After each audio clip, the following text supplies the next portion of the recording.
Well, hello everybody and welcome back to Only Leeds Bros. Hope you're all having a great weekend. Bit of an unusual setting, out on a Sunday morning stroll, and I got thinking about Leeds United. Probably as much as I do for 90% of my day is think and speak about Leeds United Football Club. And I said, why not do a little bit of a video on it? But before we get into it, how boring are the weekends without Leeds United, guys? As much as they can cause us, stress, anxiety, upset, happiness, it's boring without them, isn't it? And I wouldn't change it for the world, supporting Leeds United. And I really cannot wait for them to be back next Saturday as we take on Swansea. Myself and Dylan are travelling over to that game, so if you haven't seen it, we are doing a little bit of a giveaway as well, a little bit of a challenge, something different, where we'll be leaving an Only Leeds Bros sticker somewhere around the outside of Ellen Road. We're not sure yet. We're going to be leaving it somewhere along the outside of Ellen Road, and all you have to do is peel off that sticker.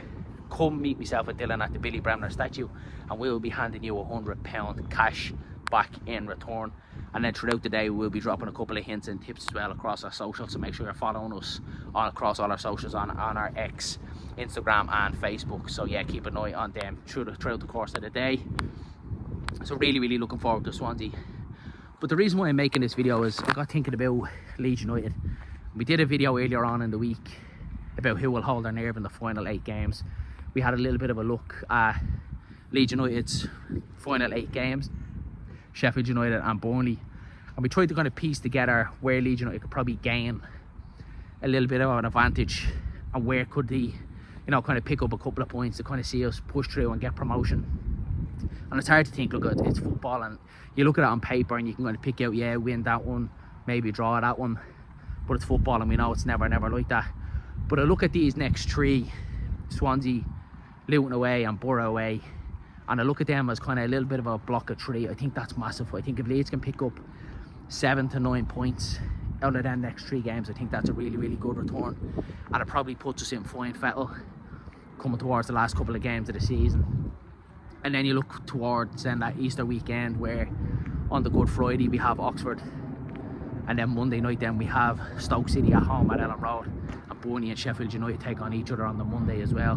So you looked at that weekend, that could be the weekend where promotion is decided, and probably will show Leeds United's fate and where we're going to be next season.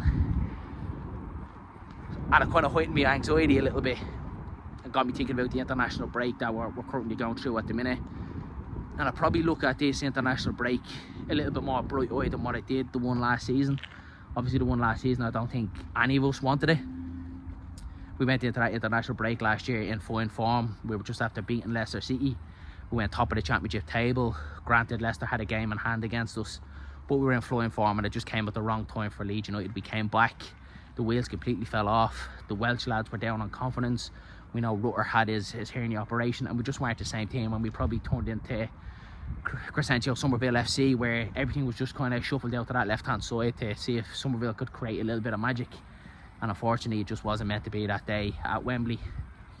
But I look at this international break probably a little bit more positively than what I did the one last season, and I think it's probably came at a good time for Leeds United. Yeah, 5 points out of the last 12 is not good form for Leeds United, and you just hope that this international break and the break and play, obviously we want all the players to come back fighting fit. No injuries. We know the Willie Gnonto situation is yet to be assessed. We don't know the full extent of that as well.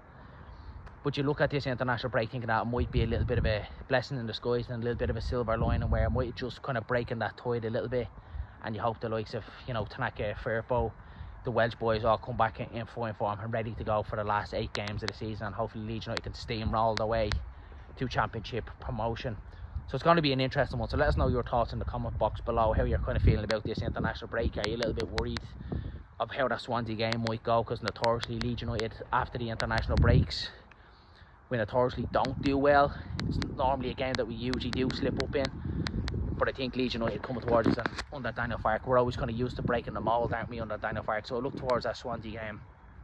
And just with it being at Ellen Road, hopefully we see Leeds United pick up 3 points. I don't want to jinx it. So let us know your thoughts in the comment box below, guys. What do you think of the final run in the season? Are you confident Leeds United can do it? Are you kind of a little bit of anxiety, a little bit? Do you feel like it's a little bit of a history repeating itself again? Let us know, because it's interesting to kind of get the average Leeds United fan thought on this one. Also keep an eye out on the channel, guys. We have coming up next week, Tuesday night, we'll be doing a recorded video with Heidi Hay from Follow Me and LUFC, just to get her thought and her time on supporting Leeds United, over 60 years supporting Leeds up and down the country, and what that was like, the ups and downs of it all. But then also, more importantly, probably her role as being a woman supporting Leeds United, what that was like and how that changed over the years, because obviously at the minute there's still a bit of a stigma around women, you know, going to football games and speaking of football, that it's not kind of the thing to do, and there's a bit of a stigma around it, which is completely wrong, by the way. And how that's kind of changed over the year, her time supporting Leeds United, obviously through, you know, the Revy days, the 80s, 90s, 2000s and to today, and is it eventually starting to leave our society that it's kind of looked down upon that women can't speak on football, which is obviously totally wrong. So I'm interested, and I don't think there's any better woman to speak about in the Leeds United fan base than Heidi Hay, because she's done it all. So it'll be interesting to kind of get her thoughts on that one. And then also then we will be back down on Thursday down for our match build up, the usual kind of sort of stuff on Only Leeds Bros, where we take a bit of a deep dive into Swansea City and the opposition, how their season is going, players to look out for, their away form, the usual stuff on Only Leeds Bros. And then we will be back down on Saturday then for a full match day vlog, where we will be documenting everything about our travels over from Dublin, what it looks like when you're an Irish Leeds fan travelling over to Leeds. Believe me, it never gets old. Rocking into Leeds and coming up to Ellen Road, seeing it open up in front of you, it never ever gets old. So we'll be documenting all that. And then the next day we're staying over in Leeds. We will be doing our player ratings down around the outside of Ellen Road. So if you're knocking about Ellen Road, come up to us, have a chat, get you on camera and get your thoughts about it as well. So again guys, thanks very much for everyone that supported the channel so far. It's been absolutely brilliant. Don't forget to slap a like on the video, hit subscribe to the channel, and don't forget, mind yourselves and mind each other.